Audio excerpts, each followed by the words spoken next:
नेपाल की राजनीति में भूचाल सा आ गया, जबकि आज सुबह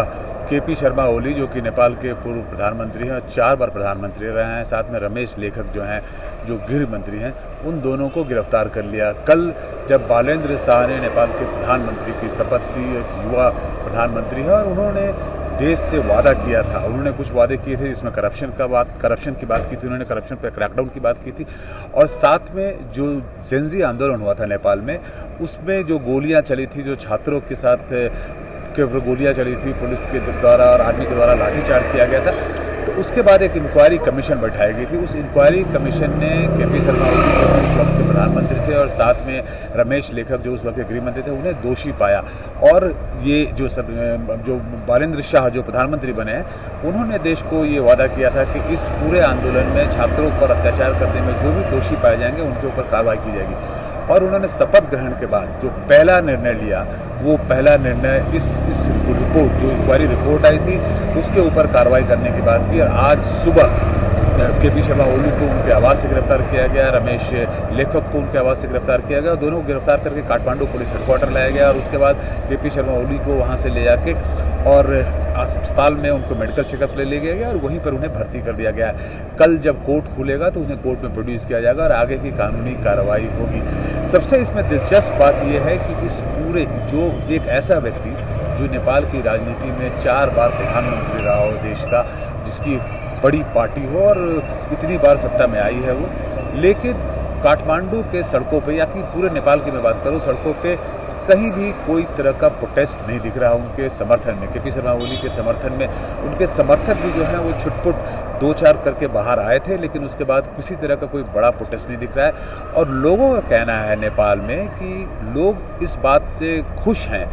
कि बालेन्द्र शाह की सरकार ने आते ही एक कठिन निर्णय लिया। पूर्व प्रधानमंत्री, 4 बार के प्रधानमंत्री, उन्हें गिरफ्तार करना छोटा मोटा निर्णय नहीं होता है, तो बालेन्द्र शाह ने एक कठिन निर्णय लिया, एक कड़ा निर्णय लिया और लोग इससे प्रसन्न हैं। इसलिए आप देखिए कि सड़कों पे शांति है और जो पॉलिटिकल रिएक्शन या जो पब्लिक प्रोटेस्ट की लोग उम्मीद कर रहे थे कि ऐसा हो सकता है, वैसा बिल्कुल नहीं दिख रहा है। इनफैक्ट लोग इस पूरे कदम की तारीफ करते हुए काठमांडू और नेपाल में अलग अलग जगहों से दिख रहे हैं। तो कुल मिला के बालेन्द्र शाह जो है, उन्होंने कुछ जो प्रॉमिसेस किए हैं, उसमें पहला प्रॉमिस जो है उन्होंने अगले 12 घंटे के अंदर ही इस पर इम्प्लीमेंट कर दिया। कल उन्होंने दोपहर को 12-12:30 बजे शपथ लिया और आज सुबह, आज लगभग 24 घंटे होने से पहले ही उन्होंने जो है इस पर कार्रवाई कर दी। अब कुछ और अधिकारी भी हैं इसमें जिनको इसमें दोषी पाया गया है, जिसमें कि यहाँ के पुलिस कमिश्नर थे और यहाँ के गृह सचिव थे, लेकिन उस मामले में जो सरकार है, उनका कहना है, सरकार का कहना है कि एक और इंक्वायरी की जाएगी, उसे एक और कमीशन बैठाया जा रहा है और वो कमीशन जाँच करेगी कि क्या उन अधिकारियों का भी उतना ही दोष था, क्योंकि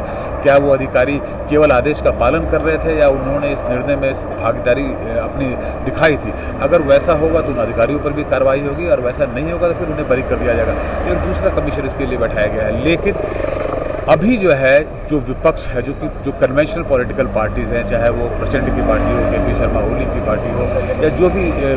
नेपाली कांग्रेस हो, एमाले हो या फिर नेपाली कम्युनिस्ट पार्टी हो, ये सभी के सभी लगभग धाराशायी हैं। जिस तरह का मैंडेट दिया है नेपाल की जनता ने आरएसपी को और जिस तरह से बालेन्द्र शाह जो है वो प्रधानमंत्री बने हैं नेपाल के, और वो भी ऑलमोस्ट 2/3 मेजॉरिटी से हैं, उनका 2 सीट कम है 2/3 से, इसे 2/3 माना जा सकता है। और उसके उन्होंने बड़े बड़े प्रोमिसेस किए हैं। तो अब देखना होगा कि इतने बड़े मैंडेट के बाद, इतनी बड़ी तादाद में जब लोगों ने उन्हें वोट किया, तो इतने बड़े मैंडेट के बाद